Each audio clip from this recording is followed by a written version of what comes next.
जोहार सानताड़ी पारसी और अलचिकी बाड़ायान को लगित आरहों मिद रस्क खबर हालेगे मुर्शिदाबाद यूनिवर्सिटी खन मिदटेन नोटिफिकेशन उडुंग कना ओना लेकाते बाड़ायोग कना मुर्शिदाबाद यूनिवर्सिटी रे यूजी लेवल रे सानताड़ी ते अलग पढ़ाव चलाग कना और ओना जायगा रे नित हाबिते माचेद बांग को ताहे कानते नितो ओंडे गेस्ट टीचर को हताव कोआ दारायकान 12 सेप्टेम्बर 2024 हिलो नवा इंटरव्यू हुआ और बेस किछु सानताली रे गेस्ट फैकल्टी को हता क्राइटेरिया लेकाते मेन कना जहां को सानताली ते पीजी को पढ़ाव कदा और नेट किंबा सेट को पास कदा नौकान कैंडिडेट गे नवा इंटरव्यू को सेलेक्ट दाड़ेया और जहां को नवा मुर्शिदाबाद यूनिवर्सिटी रेना कैंपस रे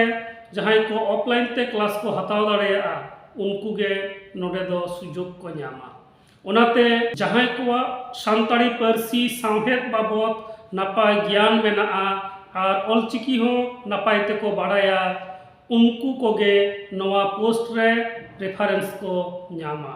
चेदा से मुर्शिदाबाद यूनिवर्सिटी रे जहां पठुआ को पढ़ा कना नुकु दो सानताली मीडियम रेन पठुआ कना को मेन में प्राइमरी लेवल खन कॉलेज हबी और बांग यूनिवर्सिटी हबी नुकु दो सानताड़ी को पढ़ा कना अलचिकी तेगे को ऑल अगुईदा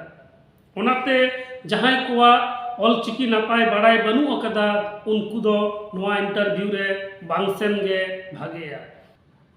ओना साव सावते आरहों बाड़ाय ᱧᱟᱢ कना नवाटा सेशन खन गे मुर्शिदाबाद यूनिवर्सिटी रे सानताली ते पीजी कोर्स हो एहबोग कना तो नवा हो आर मिद रस्का रिया खबर कना नौका लेकाते सानताड़ी पारसी रेना पढ़ाव नितो आयमा गान यूनिवर्सिटी रे कॉलेज रे हुयुग कना आगाम रे आरहों नवा रेना जहां टोठा ओना दो आरहों पासनाआ और नौका लेका काते गे सानताड़ी पारसी रेना हराबुरु और उतनो दो हुई चला मा सनाम को जोहार।